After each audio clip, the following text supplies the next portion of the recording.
ஒரு ஆள் இருந்தான், நிறைய பணம் சம்பாதிச்சான். ஆனால் செலவு பண்ண மனசு வரல, கருமி. அவன் என்ன பண்ணான், சேர்த்த பணம் பூராவையும் ஒரு மரத்தடியில் புதைச்சி வச்சுருந்தான். வாரத்துக்கு ஒரு தடவை அந்த மரத்தடிக்கு வருவான், புதைச்ச இடத்த ஆவலோடு பார்த்துக்கிட்டு இருப்பான். அதுக்கப்புறம் போயிடுவான். அவ்வளவுதான். ஒரு நாள் ஒரு திருடன் வந்தான். இவன் புதைச்சி வச்சுருந்ததெல்லாம் எடுத்துகிட்டு போட்டான். இது தெரிஞ்சு போச்சு. அந்த கருமி புலம்ப ஆரம்பிச்சிட்டான். இவன் புலம்பலை கேட்டதும் அக்கம் பக்கத்தில் இருந்தவங்கெல்லாம் ஓடி வந்தாங்க. என்ன விஷயம்னு விசாரித்தாங்க. இவன் சொன்னான். ஒரு பெரியவர் கேட்டார், ஏப்பா வாரம் வந்து இந்த இடத்த பார்க்குறதாக சொன்னியே, எப்போவாவது இதில் இருக்கிற பணத்தை எடுத்து செலவு பண்ணியிருக்கியா அப்படின்னு கேட்டார். நான் அப்பப்போ வந்து அதை பார்க்குறது தான் வழக்கம், அதை தொட்டதே இல்லைன்னு அவன். சரி, அப்படின்னா இப்போவும் நீ அதே மாதிரி வாரம் ஒரு தடவை வந்து இந்த இடத்த பார்த்துட்டு போகலாமே அப்படின்னாராம் அந்த பெரியவர். அதுவும் சரிதானே, எவ்வளவு காலமானாலும் அவன் அந்த பணத்தை எடுத்து செலவு பண்ண போகிறதில்ல. அப்படி இருக்கிறப்ப உள்ளே பணம் இருந்தாலும் ஒன்று தான், இல்லாமல் போனாலும் ஒன்று தான். இதிலேருந்து என்ன புரியுதுன்னா, ஒருத்தர்கிட்ட இருக்கிற பணத்தை கொண்டு அவர் பணக்காரரா ஏழையா அப்படின்னு முடிவு செய்கிறது சரியில்லை. அந்த செல்வத்தை அனுபவிக்கிற திறன், பயன்படுத்துகிற திறன், அதை வச்சு தான் அவர் ஏழையா பணக்காரரா அப்படிங்கிறத நிர்ணயம் பண்ணணும். அதுதான் சரி. செலவு பண்ண தெரியாதவன் சேகரம் பண்ணிகிட்டே இருக்கிறதுனால என்ன பிரயோஜனம்? தலைமுடியே இல்லாதவன் தாராளமாக சீப்புகளை வாங்கி சேகரம் பண்ணுறது மாதிரி தானே இது. சில சமயம் செலவு பண்ண நாம் தயாராக இருந்தால் கூட அந்த செல்வம் நமக்கு பயன்படுறதில்ல. அரேபியாவில் ஒரு நகை வியாபாரி விலை உயர்ந்த முத்துக்களை எல்லாம் அவர் வச்சு வியாபாரம் பண்ணிகிட்டு இருந்தார்.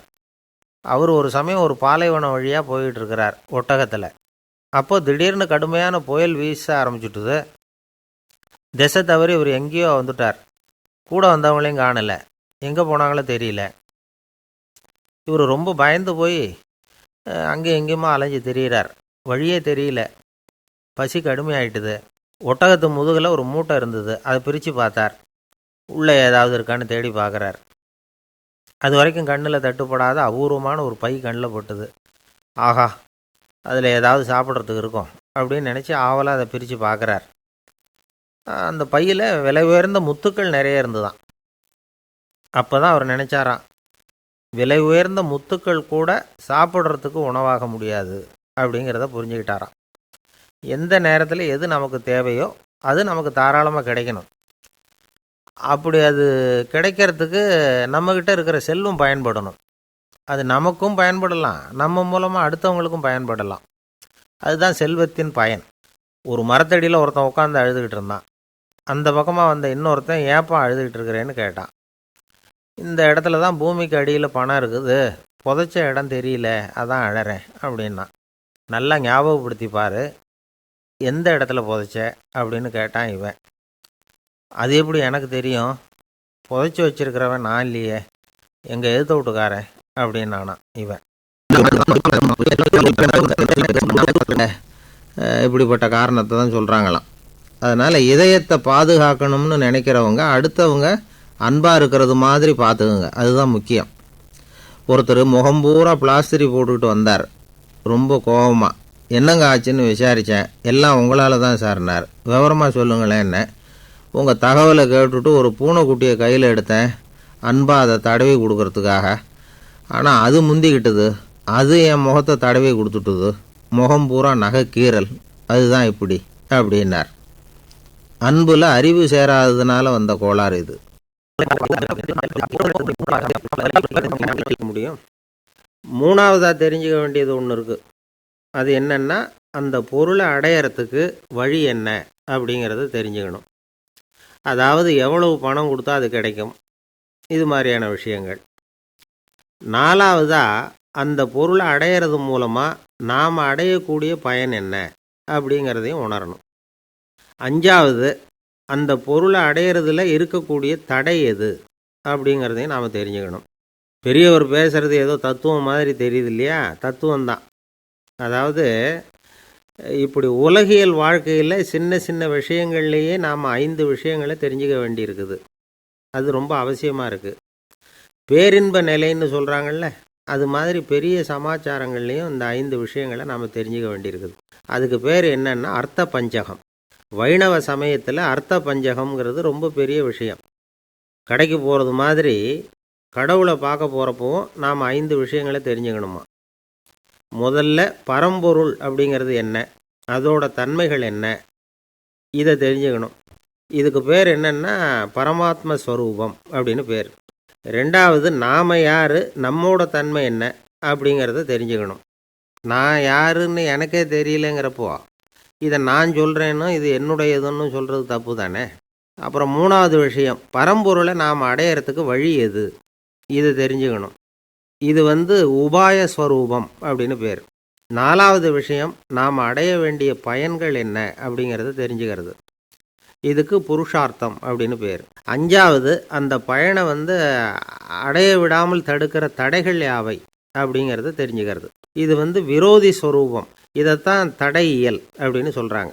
அதாவது பரமாத்மாவை பற்றிய அறிவு, ஜீவாத்மாவை பற்றிய அறிவு, உபாயம் பற்றிய அறிவு, புருஷார்த்தம் பற்றிய அறிவு, இந்த 4 அறிவுக்கும் எதிரடையாக, அதாவது அதையெல்லாம் தப்பாக புரிஞ்சுக்கிறதால உண்டாகக்கூடிய அறிவு விரோதி ஸ்வரூபம். என்ன இது தகவலில் ஏதாவது கதை சொல்லுவீங்கன்னு பார்த்தா ஏதோ தத்துவம் பேசிகிட்டு இருக்கிறீங்களே அப்படின்னு நினைக்கலாம். இதுவும் தெரிஞ்சிக்க வேண்டிய ஒரு பெரிய விஷயந்தான். காதில் போட்டு வச்சா எப்போவாவது உபயோகப்படும். என்னுடைய நண்பர் ஒருத்தர் ஒரு நாள் என்கிட்ட சொன்னார், சார் அடுத்த மாதம் தஞ்சாவூரில் ஒரு கல்யாணம், போகிறதா வேண்டாமா அப்படின்னு ஒரே குழப்பமாக இருக்குது அப்படின்னார். நான் உடனே இந்த அர்த்த பஞ்சக உபதேசம் பண்ண ஆரம்பித்தேன். அவர் எல்லாத்தையும் பொறுமையாக கேட்டுவிட்டு, சரி சார் நான் போகிறதுன்னு முடிவு பண்ணிவிட்டேன்னார். எப்படி இந்த முடிவுக்கு வந்தீங்க அப்படின்னு கேட்டேன். அவர் சொன்னார், சார் அந்த 2வது பாயிண்ட் ஒன்று சொன்னீங்களே, அதை புரிஞ்சுக்கிட்டதுக்கு அப்புறம்தான் இந்த முடிவுக்கு வந்தேன் அப்படின்னார். என்ன 2வது பாயிண்ட்டுன்னு? அதாவது தன்னை பற்றி புரிஞ்சுக்கணும் அப்படின்னு சொன்னீங்க. உடனே என்னை பற்றி புரிஞ்சுக்கிட்டேன், நான் யாருங்கிறது எனக்கு தெரிஞ்சுது, உடனே போகிறது தான் நல்லதுன்னு முடிவு பண்ணிவிட்டேன்னார். நீங்கள் யாருன்னு கேட்டேன். நான் தான் சார் அந்த கல்யாணத்தில் தாலி கட்ட வேண்டிய மாப்பிள்ளை அப்படின்னார். ஒரு ஊரில் ஒரு ஞானி இருக்கிறார், ரொம்ப பெரிய ஞானி, ரொம்ப வயசாகிட்டுது. கடைசி காலத்தில் அவர்கிட்ட சில பேர் வந்தாங்க. உங்கள் குரு யார் அப்படின்னு கேட்டாங்க. அவர் நிமிர்ந்து பார்த்தார். எனக்கு ஆயிரக்கணக்கான குருமார்கள் உண்டு, அவங்க பேரெல்லாம் சொல்லணும்னா இந்த காலம் பத்தாது, ஆனால் முக்கியமான ஒரு 3 பேரை பற்றி மட்டும் உங்களுக்கு சொல்கிறேன் அப்படின்னாராம். அப்புறம் சொன்னார், அந்த 3 பேரில் ஒருத்தன் ஒரு திருடன். ஒரு சமயம் ஒரு பாலைவனம் வழியாக நான் போய்கிட்டு இருந்தேன். அப்போது வழி தவறி போய் ஒரு கிராமத்துக்கு போயிட்டேன். அது இருட்டு நேரம், நடுராத்திரி, ஊரே உறங்கி போச்சு. அந்த நேரத்தில் ஒரு ஆள் மட்டும் ஒரு வீட்டு சுவத்தில் ஏதோ பண்ணி உள்ளே நுழையிறதுக்கு முயற்சி பண்ணிகிட்ருக்கிறான். அவங்கிட்ட போய் நான் இன்றைக்கி இங்கே எங்கே தங்க முடியும் அப்படின்னு கேட்டேன். அதுக்கு அவன், இந்த ராத்திரி வேளையில் அது ரொம்ப சிரமம், ஒரு திருடனோட உங்களால் தங்க முடியும்னா நீங்கள் என்னோட தங்கலாம் அப்படின்னா. நான் அவங்க கூட 1 மாதம் தங்கியிருந்தேன். ஒவ்வொரு நாள் ராத்திரியும் இப்போ நான் என்னுடைய வேலைக்கு போகிறேன், நீங்கள் ஓய்வு எடுத்துக்கோங்க அப்படின்னு சொல்லிவிட்டு போவான். அவன் திரும்பி வந்த உடனே உனக்கு ஏதாவது கிடச்சிதான்னு நான் கேட்பேன். அதுக்கு அவன், இன்றைக்கி ராத்திரி ஒன்றும் இல்லை, நாளைக்கு மறுபடியும் முயற்சி பண்ணுவேன் அப்படிம்பான். எப்பவும் அவன் நம்பிக்கை இழந்ததே கிடையாது, எப்பவும் சந்தோஷமாகவே இருப்பான். நானும் ரொம்ப காலமாக தியானம் பண்ணிக்கிட்டே இருந்தேன், ஒன்றுமே நடக்கலை. ஆனால் நான் என்ன பண்ணேன் தெரியுமா, மனசு வருத்தப்படும், நம்பிக்கை இழந்துருவேன். அப்போல்லாம் அந்த திருடனுடைய விடாமுயற்சி தான் ஞாபகத்துக்கு வரும். அதனால் அந்த திருடன் எனக்கு ஒரு குரு. என்னுடைய 2வது குரு யாருன்னா அது ஒரு நாய். இது எப்படின்னா, ஒரு சமயம் எனக்கு ரொம்ப தாகமாக இருந்தது. ஒரு நதியை நோக்கி போய்கிட்டு இருந்தேன். அப்போ ஒரு நாயும் வந்தது, அதுக்கும் தாகம். ஓடி ஆற்றை பார்த்துது. அதோட நிழல் ஆற்றுல தெரிஞ்சுது. அதை பார்த்ததும் பயந்துட்டுது. அதாவது அது தன்னுடைய சொந்த உருவத்தையே கண்டு பயந்தது. அதை பார்த்து குறைக்குது, திரும்பி ஓடிச்சு. ஆனால் அதுக்கு தாகம் அதிகமாக இருந்ததுனால அது மறுபடியும் திரும்பி வந்தது. பார்த்தா மறுபடியும் தண்ணியில் நாயோட உருவம் தெரியுது. இப்படி சில தடவை பண்ணிச்சு. இருந்தாலும் கடைசியில் தண்ணியில் குதிச்சுட்டுது துணிஞ்சி. இப்படி குதித்த உடனே அதோட உருவமும் மறைஞ்சுட்டுது. இதை பார்த்தேன். நான் என்ன புரிஞ்சுக்கிட்டேன்னா, எவ்வளவு தான் பயம் இருந்தால் கூட ஒருத்தன் தைரியமாக காரியத்தில் இறங்கணும் அப்படிங்கிறத புரிஞ்சுக்கிட்டேன். இந்த போதனை அந்த நாய்கிட்ட இருந்து எனக்கு கிடைச்சிது. இது ஒன்று. அடுத்தது என்னுடைய 3வது குரு யாருன்னா அது ஒரு சின்ன குழந்தை. நான் ஒரு சமயம் ஒரு நகரத்துக்கு போனேன். அங்கே ஒரு குழந்தை எரிகிற மெழுகுவத்தி ஒன்று எடுத்துக்கிட்டு வந்தது. நான் அந்த குழந்தைய பார்த்து வேடிக்கையாக கேட்டேன், ஏன் பாப்பா இந்த மெழுகுவர்த்தியை நீயாவே கொளுத்துனியா அப்படின்னு கேட்டேன். ஆமான்னுது அந்த குழந்தை. சரி, இந்த மெழுகுவர்த்தி முன்னாடி எரியாமல் இருந்தது, இப்போ எரியுது. இந்த மெழுகுவர்த்திக்கு வெளிச்சம் எங்கேருந்து வந்தது, அதை எனக்கு காட்ட முடியுமா அப்படின்னு கேட்டேன் அந்த குழந்தைகிட்ட. இதுக்கு அந்த குழந்தை சிரிச்சுக்கிட்டு அந்த மெழுகுவர்த்தியை ஊதி அணைச்சுட்டுது. அதுக்கப்புறம் என்னை பார்த்து கேட்டுது, இப்போ இந்த மெழுகுவர்த்தியின் வெளிச்சம் போனதை பார்த்தீங்க இல்லையா, அது எங்கே போச்சுன்னு எனக்கு சொல்லுங்க அப்படின்னுது. அந்த குழந்தை இப்படி கேட்டதும் என்கிட்ட இருந்த ஆணவம் அழிஞ்சுட்டுது. நான் படித்ததெல்லாம் அந்த வினாடியில் சுக்கு நூறாக போட்டுது. என்னுடைய முட்டாள்தனத்தை நான் உணர்ந்தேன் அப்படின்னு இவ்வளவும் அந்த ஞானி விவரமாக சொன்னாராம். அதனால் நாம் இன்னார்கிட்டே இருந்து தான் இதை கற்றுக்கணுங்கிறது இல்லை, யாருக்கிட்டே இருந்தும் எதையும் கற்றுக்கலாம். நம்மால் ஒருத்தன் ஒரு நாய் வளர்த்துக்கிட்டு இருந்தான். அந்த நாய்க்கு வால் கிடையாது. யாரோ ஏற்கனவே வெட்டி எடுத்துட்டாங்க. இந்த நாய் தான் சார் எனக்கு குரு, அதுக்கிட்டே இருந்து கூட நான் பாடம் கற்றுக்கிட்டு இருக்கிறேன் அப்படின்னா. அப்படி என்ன கற்றுக்கிட்டேன் இந்த வால் இல்லாத நாய்கிட்டே இருந்து அப்படின்னு கேட்டோம். நாம் யாருக்கிட்டேயும் வாலாட்டக்கூடாது அப்படிங்கிற பாடத்தை அதுக்கிட்டே இருந்து தான் நான் கற்றுக்கிட்டேன் அப்படின்னா. ஒரு அம்மா, அவங்களுக்கு 35 வயசு இருக்கும். குடும்பத்தில் எந்த கஷ்டமும் இல்லை. இருந்தாலும் காரணம் இல்லாமல் பிள்ளைங்க பேரில் கோவப்படுறது, எரிஞ்சு விழுறது அவங்க வழக்கம். பிள்ளைங்க அழும். உடனே அவங்க மனசும் சங்கடப்படும். இன்னொரு அம்மா, நல்ல வேலையில் இருக்கிறவங்க, வாரத்துக்கு ஒரு தடவையாவது தலைவலி வந்துடும். இவங்களுக்கெல்லாம் உடம்புல எந்த கோளாறும் இல்லை, மனசு மட்டும் சரியாக இருக்காது. தூக்க மாத்திரை கையில் வச்சுருப்பாங்க. 30-35 வயசுடைய பெண்களுக்கு சர்வசாதாரணமாக காணப்படுகிற மனக்கோளாறு இது. இதுக்கு பேர் மனவாட்டம், டிப்ரெஷன், மனமடிவு அப்படின்னு சொல்லலாம். இந்த நோய்க்கு அறிகுறி என்ன தெரியுமா? மனசில் வருத்தமான உணர்வு இருக்கும். அடிக்கடி அழலாம் போல தோணும். முன்னால் எல்லாம் எந்தெந்த செயலில் ஆர்வம் இருந்ததோ அதெல்லாம் குறைஞ்சிரும், அல்லது சுத்தமாகவே ஆர்வம் இல்லாமல் போயிடும். சில பெண்கள் இளம் வயசில் பக்கத்தில் இருக்கிறவங்க கிட்ட கலகலப்பாக பேசுவாங்க, வீட்டை அலங்கரிக்கிறதுல ஆர்வம் இருக்கும். இப்போ அதிலெல்லாம் ஆர்வம் இல்லாமல் போயிடும். எந்த வேலை செஞ்சாலும் சீக்கிரம் களைப்பு அடைஞ்சுடுறது மாதிரி ஆகிடும். நமக்கு யாருமே உதவியாக இல்லை, நம்ம எல்லோரும் கை விட்டுட்டாங்க போல் இருக்குதே அப்படிங்கிற உணர்வுலாம் உண்டாகும். தன்னைத்தானே குறை சொல்லிக்குவாங்க. நாம் தப்பு பண்ணிவிட்டோம் போல் இருக்குதே அப்படின்னு தோணும். குற்றம் பண்ணிட்டதா நினச்சி கஷ்டப்படுவாங்க. பசி இருக்காது, தூக்கத்தில் தொந்தரவு இருக்கும். அடிக்கடி செத்து போடலாங்கிற உணர்வு வரும். தற்கொலை பண்ணிக்கலாங்கிற எண்ணம் உண்டாகும். சில பேர் தற்கொலை முயற்சியில் கூட ஈடுபடுவாங்க. சில பேருக்கு பலவிதமான உடல் வலிகள் இருக்கும், பலவீனம் இருக்கும், சீக்கிரமாக களைப்படைஞ்சு போடுவாங்க. இதெல்லாம் மனவாட்ட நோய்க்கான தன்மைகள். இந்த மனவாட்டம், அதாவது டிப்ரெஷனை 2 வகையாக பிரிக்கலாமா. ஒன்று தானாக உண்டாக்கிக்கிறது, இன்னொன்று எதிர் விளைவை உண்டு பண்ணுகிற அல்லது நரம்பு சம்பந்தப்பட்ட டிப்ரெஷன். தானாக உண்டாக்கிக்கிற மனவாட்ட நோய் இருக்குது பாருங்கள், அதுக்கு ஏதாவது சூழ்நிலை காரணமாக இருக்கலாம், அல்லது இல்லாமலும் போகலாம். மூளையில் டொப்பாமைன் அல்லது செரட்டோனின் இதோட அளவு குறையும் பொழுது இந்த டிப்ரெஷன் உண்டாகுது. இதுக்கு ஓரளவு பிறவி காரணங்கள் கூட இருக்கலாம். குடும்பத்தில் வேறு சிலருக்கும் வரலாம். பாதிக்கப்பட்ட பெண்ணை பார்க்குறதுக்கு பலவீனமாக தெரியும். கடுமையான குற்ற உணர்வு இருக்கும். தனியாக இருக்கிறதுக்கு ஆசைப்படுவாங்க. நடு ராத்திரியில் எழுந்திரிச்சு உட்காந்து கஷ்டப்பட்டுக்கிட்டு இருப்பாங்க. கொடூரமான முறையில் தற்கொலை பண்ணிக்க முயற்சி பண்ணுவாங்க. தீ வச்சுக்கிறது, அமிலத்தை குடிக்கிறது, தூக்கில் தொங்குறது. இப்படி தானாக வரவழைச்சிக்கிற மனவாட்ட நோய் மறையக்கூடிய நோய்.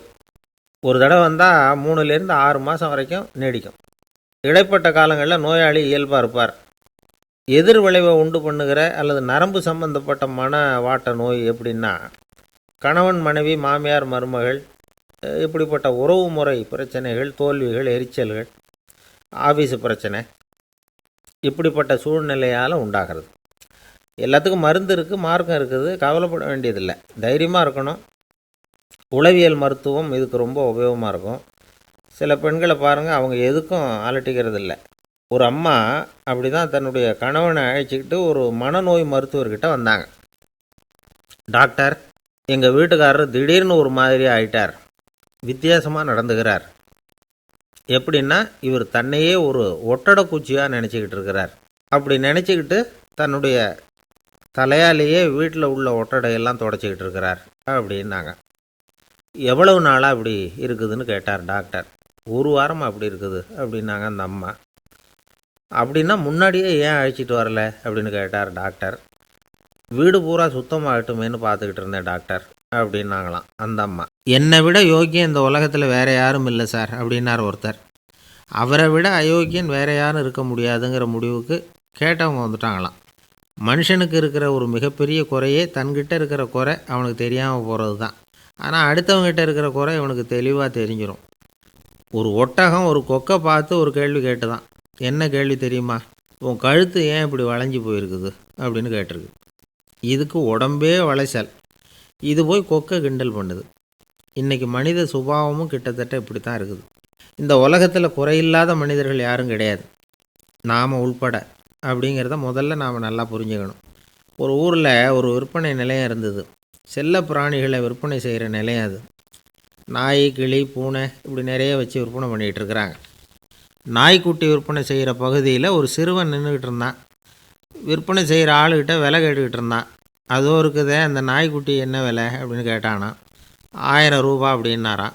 சரி அது வேணாம், இது என்ன விலைன்றிருக்கான். 500 ரூபா அப்படின்னாரான். இந்த சின்ன பையன் கையில் வச்சுருந்தது வெறும் 50 ரூபா தான். அதனால் இதை விட குறைச்சலாக கிடைக்குமான்னு பார்த்துருக்கான். அந்த கடையில் ஒரு மூலையில் சரியாக கவனிக்கப்படாமல் ஒரு நாய்க்குட்டி படுத்து கிடந்தது. பாவமாக கத்திக்கிட்டு இருந்தது. அதை பார்த்ததுமே இவனுக்கு அது ரொம்ப பிடிச்சி போச்சு. உடனே அந்த கடைக்காரரை பார்த்து, அதுவும் அந்த மூலையில் படுத்து கிடக்குதே அந்த நாய்க்குட்டி என்ன விலை அப்படின்னு கேட்டிருக்கான். தம்பி, அது ஒரு கால் ஊனம், அதனால் அது உன்னோட குதித்து விளையாடவோ ஓடுறதோ அதால் முடியாத காரியம் அப்படின்ட்டுருக்கார் அவர். அது தெரிஞ்சு தாங்க கேட்குறேன், அதோட விலை என்ன அதை மட்டும் சொல்லுங்களேன் அப்படின்ட்டுருக்கான். தம்பி, இது கால் ஊனம் உள்ள ஒரு நாய். இதை போய் காசு கொடுத்து வாங்கிறதுக்கு யாராவது பிரியப்படுவாங்களா? இதை நான் உனக்கு இலவசமாகவே தர்றேன், எடுத்துகிட்டு போ அப்படின்னாரான். இதை கேட்டதும் அந்த சிறுவனுக்கு கோவம் வந்துட்டு தான். நீங்கள் ஒன்றும் சும்மா கொடுக்க வேணாம், இந்தாங்க 50 ரூபா, இதை வச்சுக்கிட்டு நாய்க்குட்டியை கொடுங்க அப்படின்ட்டுருக்கான்.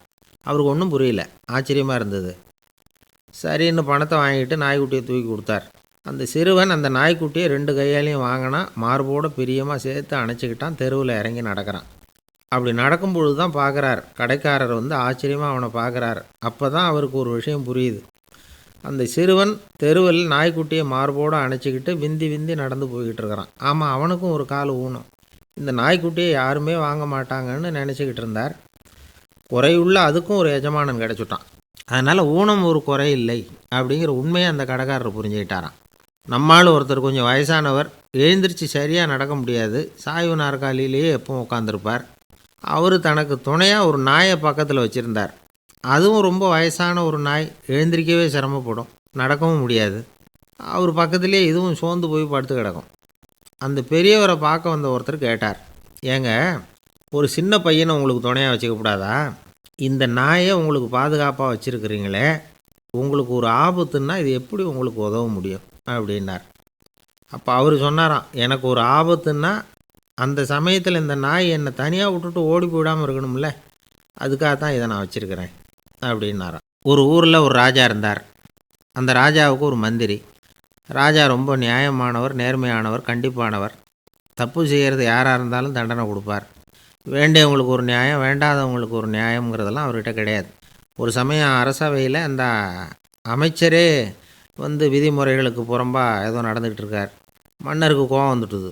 உடனே அந்த அமைச்சரை கிட்டத்தில் கூப்பிட்டு அவர் கன்னத்தில் ஓங்கி ஒரு அறை கொடுத்துட்டாராம். உடனே அந்த அமைச்சர் என்ன பண்ணார் தெரியுமா? நேராக போனார். அங்கே நின்றுக்கிட்டு இருந்த இன்னொருத்தர் கன்னத்தில் ஓங்கி அரைஞ்சார். அறை வாங்கினவர் திகைச்சு போயிட்டார். இவர் ஏன் நம்மளை அரைகிறார் அப்படின்னு யோசனை பண்ணார். மன்னரும் திகைச்சு போயிட்டார்.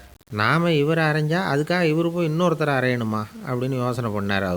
இவருக்கு என்ன பைத்தியமானு கூட நினைக்க ஆரம்பிச்சிட்டார். ஆனால் என்ன ஆச்சுன்னா, அப்புறம் அமைச்சர் அவர் கவனிச்சிக்கிட்டு இருந்தாரா, அவர் இன்னொருத்தர் அரைஞ்சார் இல்லையா, அந்த அறை வாங்கின ஆசாமியை பார்த்து கத்திக்கிட்டு இருந்தார். யார்? அமைச்சர். ஏன்பா என்கிட்ட அறையை வாங்கிக்கிட்டு இப்படி விவரம் இல்லாமல் நின்றுக்கிட்டு இருக்கிறியே, நான் உனக்கு கொடுத்ததை நீ வேறு யாருக்கிட்டையாவது கொடுத்துரு அப்படின்னார். உடனே அந்த ஆள் பார்த்தான், தனக்கு அடுத்தபடியாக நின்றுக்கிட்டு இருந்தவனை ஓங்கி ஒரு அறை அரைஞ்சான்.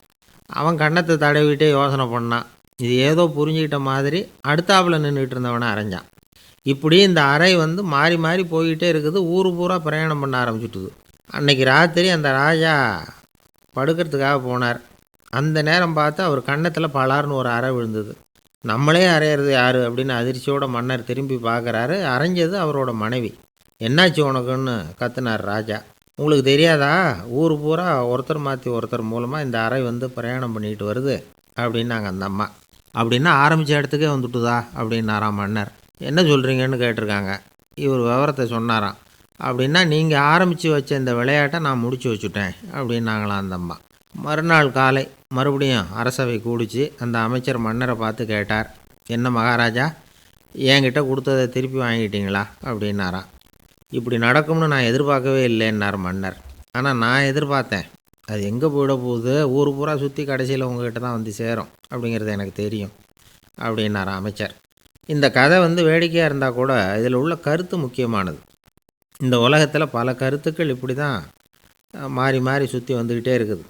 நம்மால் ஒருத்தன் தன்னுடைய நண்பன் ஒருத்தனை கடத்தெருவில் பார்த்தான். உடனே ஓடி போய் பலார்னு ஒரு அறை கொடுத்தானான்.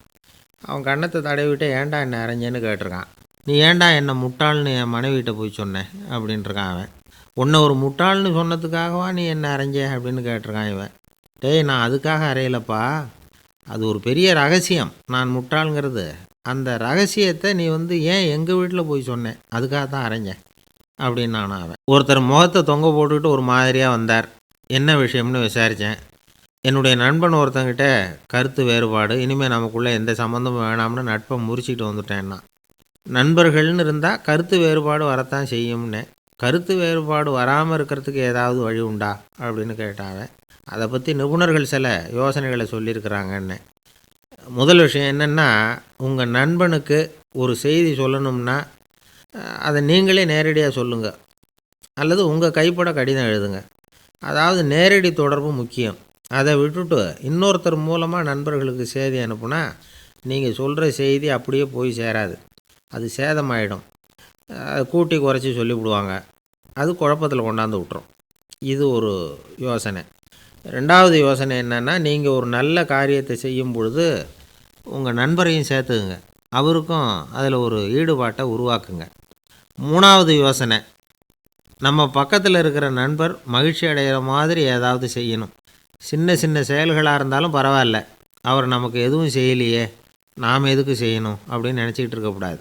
நாலாவது யோசனை என்னென்னா, உங்களுக்கு ஒரு பிரச்சனையா அல்லது உங்கள் நண்பருக்கு ஒரு பிரச்சனையா, எதுவாக இருந்தாலும் 2 பேரும் சேர்ந்து உட்காந்து ஆலோசனை பண்ணுங்கள். நம்ம யோசனையும் கேட்கப்படுதே அப்படிங்கிற நினைப்பே அவருக்கு வந்து ஒரு மன நிறைவை உண்டாக்குமா. ஐந்தாவது யோசனை, உங்கள் நண்பர் ஏதோ ஒரு காரியத்தை செய்கிறார், நீங்கள் உடனே அவசரப்பட்டு நீ செய்கிறது தப்புன்னு தீர்ப்பு சொல்லக்கூடாது. அவர் அதை செய்கிறதுக்கான நியாயங்கள் எவ்வளோ இருக்கும், அதை புரிஞ்சுக்கிறதுக்கு முயற்சி பண்ணணும். ஆறாவது யோசனை, உங்கள் நண்பர் என்ன சொன்னாலும் அதை பொறுமையாக கேளுங்க. அவர் சொல்கிறத புரிஞ்சுக்கணும், அவர் சொல்ல விரும்புகிறத புரிஞ்சுக்கணும், அவர் சொல்ல முடியாமல் தவிக்கிறதையும் புரிஞ்சுக்கணும். இப்படி 3 விதமாகவும் அவரை புரிஞ்சுக்கிட்டு அதுக்கு தகுந்த மாதிரி செயல்படணும். ஏழாவது யோசனை என்னென்னா, உங்கள் நண்பர் உங்ககிட்ட வந்து ஏதோ ஒரு கருத்தை சொல்கிறார், அது உங்களுக்கு பிடிக்கல, அதுக்காக உடனே நீ சொல்கிறது சரியில்லை, நான் ஒத்துக்க மாட்டேன் அப்படின்லாம் மறுத்துக்கிட்டு இருக்கக்கூடாது. அவர் சொல்கிறத கேட்கணும், பொறுமையாக சிந்திக்கணும், அதுக்கப்புறம் பதில் சொல்லணும். இப்படிலாம் நடந்துக்கிட்டால் நண்பர்களுக்குள்ள கருத்து வேறுபாடு வர்றதுக்கு வாய்ப்பே இருக்காது அப்படின்னு வல்லுநர்கள் தொகுத்து சொல்லியிருக்கிறாங்க இந்த யோசனைகளை. எனக்கு தெரிஞ்ச சில நண்பர்கள் உண்டு, அவங்களுக்குள்ளேயும் கருத்து வேறுபாடுகள் வராமல் இருக்கிறதுக்கு சில நுட்பங்களை கையாளுறது உண்டு. ஒருத்தர் சொன்னார், அந்த டாக்டர் சின்ன வயசுலேருந்து என் கூட பழகினவர், நாங்கள் 2 பேரும் இணை பிரியாத நண்பர்கள். இருந்தாலும் எனக்கு உடம்பு சரியில்லைன்னா நான் அவர்கிட்ட வைத்தியம் பார்த்துக்க மாட்டேன் அப்படின்னார் ஒருத்தர். ஏன் அப்படின்னு கேட்டேன். எங்கள் நட்பு கெட்டுப்போடக்கூடாது இல்லையா, அதனால தான் அப்படின்னார் இவர். ஒரு மனுஷனுக்கு 3 விதத்தில் கர்வம் உண்டாகிறதுக்கு வாய்ப்பு உண்டு. பணம், பதவி, புகழ். பணம் அதிகமாக வந்தால் கர்வம் வரலாம், பதவி பெருசாக வந்துட்டுதுன்னா கர்வம் வரலாம், புகழ் அதிகமாக போனாலும் கர்வம் வரலாம். இந்த 3 வகையான கர்வத்துக்கும் இடம் கொடுக்காமல் இருக்கிறாங்க பாருங்கள், அவங்க தான் சிறந்த மனிதர்கள். ஒரு பெரிய பொறுப்பில் இருக்கிறவங்களுக்கு கர்வம் வந்துடக்கூடாது. அப்படி வந்துட்டுதுன்னா அது எல்லாருக்கும் இடைஞ்சல். ஒரு ராஜா இருந்தார். அவர் ஒரு நாள் தன்னுடைய தலைநகரத்தை சுற்றி வந்துக்கிட்டு இருந்தார். ஒரு இடத்துல ஒரு அழகான நிலத்தை பார்த்தார். ஆஹா, இந்த இடத்துல நமக்குன்னு ஒரு மாளிகையை கட்டினா எவ்வளோ நல்லாயிருக்கும் அப்படின்னு நினச்சார். ராஜா நினச்சா அது முடியாத காரியமா? சரி, இந்த நிலம் யாருக்கு சொந்தம்னு விசாரிங்க அப்படின்னார் பக்கத்தில் இருந்தவங்கக்கிட்ட.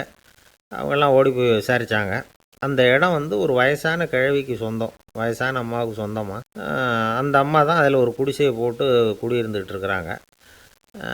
சரி, அந்த நிலத்துக்கு வந்து ஒரு விலையை நிர்ணயம் பண்ணி அதை அந்த வயசான அம்மாக்கிட்ட கொடுத்துருங்கோ அப்படின்னு உத்தரவு போட்டார் ராஜா. ஆனால் அந்த அம்மா, இது எங்கள் பூர்வீக இடம், இதை விற்க மாட்டேன் அப்படின்னு சொல்லிவிட்டுது. சரி, 2 பங்கு விலை கொடுக்குறோம்னு சொல்லி பாருங்க அப்படின்னாங்க. அப்படியே சொன்னாங்க அரண்மனை ஆட்கள். அதுக்கும் சம்மதிக்கலை அந்த அம்மா. இதை கேள்விப்பட்டதும் ராஜாவுக்கு கோபம் வந்துட்டுது. தன்னுடைய ஆளுங்களை கூப்பிட்டார். போய் அந்த குடிசையை பிரித்து எறிங்க, காசெல்லாம் ஒன்றும் கொடுக்காதீங்க அப்படின்னு கத்தினார். அவ்வளோதான். அடுத்த நிமிஷம் அரண்மனை ஆசாமிகள் போனாங்க, குடிசையை பிரித்து எரிஞ்சாங்க. அந்த வயசான அம்மா இருக்குது, அதுவும் அந்த இடத்த விட்டு துரத்தி விட்டாங்க. அந்த இடத்துல ஒரு அரச மாளிகையை கட்டி முடிச்சிட்டாங்க. அந்த வயசான அம்மா பாவம், ராஜாவே இப்படி பண்ணால் யார்கிட்ட போய் முறையிட முடியும்? ஒரு ஞானி இருந்தார், அவர்கிட்ட போய் சொன்னாங்க. அவர் இவங்க சொன்னதை கேட்டு மனசில் வச்சுக்கிட்டார். ஒரு நாள் அந்த ராஜாவே இந்த ஞானியை கூப்பிட்டார். புதுசாக ஒரு மாளிகை கட்டியிருக்கிறேன், வந்து பாருங்கன்னு. சரின்னு சொல்லி இந்த பெரியவர் ஒரு நாள் அந்த மாளிகைக்கு போனார். சும்மா போகல, ஒரு கழுதையையும் ஓட்டிகிட்டு போனார். கொஞ்சம் சாக்குகள், வெத்து சாக்கு, அதையும் எடுத்து கழுதை முதுகில் போட்டு கழுதையை ஓட்டிகிட்டு போகிறார். ராஜா பார்த்தார். அவருக்கு இது ஆச்சரியமாக இருந்தது. என்ன இது, மாளிகைக்கு வந்துட்டு போங்கன்னு கூப்பிட்டா கழுதை சாக்கு இதெல்லாம் கூப்பிட்டு வராரே, ஒன்றும் புரியலையேன்னு நினச்சார். எதுக்காக இதெல்லாம்னு கேட்டார். அரசருடைய தோட்டத்திலேருந்து கொஞ்சம் மண் எடுத்துகிட்டு போகிறதுக்கு ஆசைப்பட்றேன், அதுக்கு நீங்கள் அனுமதி கொடுக்கணும் அப்படின்னாரு இவர். இது என்ன வேடிக்கையான கோரிக்கையாக இருக்குது அப்படின்னு நினச்சார் ராஜா. இருந்தாலும் மண் தானே கேட்குறாரு, எடுத்துகிட்டு போகட்டுமே அப்படின்னு நினச்சார். சரின்னு அனுமதி கொடுத்தார். அந்த பெரியவர் தோட்டத்துக்கு போனார், மண்ணை வெட்டினார், சாக்கில் போட்டு நிரப்புனார். ராஜாவை கொஞ்சம் கிட்ட வாங்கன்னு கூப்பிட்டார். இந்த மண் மூட்டையை தூக்கி கழுதையோட முதுகில் வைக்கணும், கொஞ்சம் உதவி பண்ணுங்கன்னார். பண்ணுறேனே அப்படின்னு சொல்லி ராஜா கிட்ட போனார். மூட்டையை தூக்கி பார்க்குறாரு, முடியல, திணறி போயிட்டார். இப்போ அந்த ஞானி பேசினாராம். அரசே, இந்த ஒரு சாக்கு மண்ணையே உங்களால் தூக்க முடியல, அந்த கிழவிகிட்ட இருந்து அந்த அக்கிரமமாக அபகரித்த இந்த தோட்டம் பூராவையும் சுமக்கணும்னு ஆசைப்படுறீங்களே, அது உங்களால் முடியுமா அப்படின்னு கேட்டாராம். ராஜா யோசனை பண்ண ஆரம்பித்தார். தன்னுடைய செயலுக்காக வருத்தப்பட்டாராம். அந்த வயசான அம்மாவை உடனடியாக வரவழைச்சார். தாயே, தப்பு பண்ணிட்டேன், என்னை மன்னிச்சுக்குங்க, இன்னையிலேருந்து இந்த மாளிகையும் தோட்டமும் உங்களுக்கு தான் சொந்தம் அப்படின்னு சொல்லிவிட்டாராம். போகிறப்ப இந்த உலகத்திலேருந்து எண்ணத்தை எடுத்துகிட்டு போக போகிறோம், அதனால் ரொம்பவும் அலட்டிக்க வேண்டியதில்லை, கர்வப்பட வேண்டியதில்லை அப்படிங்கிறது ஒரு பெரிய உபதேசம். ஒரு பெரிய மனுஷன் சாக கிடந்தார், ரொம்பவும் அழுதார். ஏன் அழறீங்க அப்படின்னு கேட்டாங்க சுற்றி இருந்தவங்க. நான் சாகிறதுக்காக கவலைப்படலை, நான் நம்ம ஜனங்களுக்காக எவ்வளவோ காரியம்லாம் செஞ்சுக்கிட்டு வந்தேன். நான் செஞ்சுக்கிட்டு வந்த சேவையை இனிமேல் யார் செய்ய போகிறாங்க, அது யாரால் முடியும், அதை நினச்சி தான் அழறேன் அப்படின்னாராம். ஒருத்தர் முன்னாடி வந்தார். அதுக்காக நீங்கள் கவலைப்படாதீங்க, உங்கள் சேவையை தொடர்ந்து செய்கிறதுக்கு என்ன மாதிரி இளைஞர் பட்டாலும் தயாராக இருக்குது, இருந்தாலும் எங்கள் கவலை என்னென்னா அப்படின்னு இழுத்தார். என்ன சொல்லுங்கன்னு கேட்டார் அவர். நீங்கள் இது வரைக்கும் என்ன சேவை செஞ்சுக்கிட்டு வந்தீங்க, அதுதான் எங்களுக்கு இன்னமும் புரியாத புதிராக இருக்குது அப்படின்னாராம் அவர்.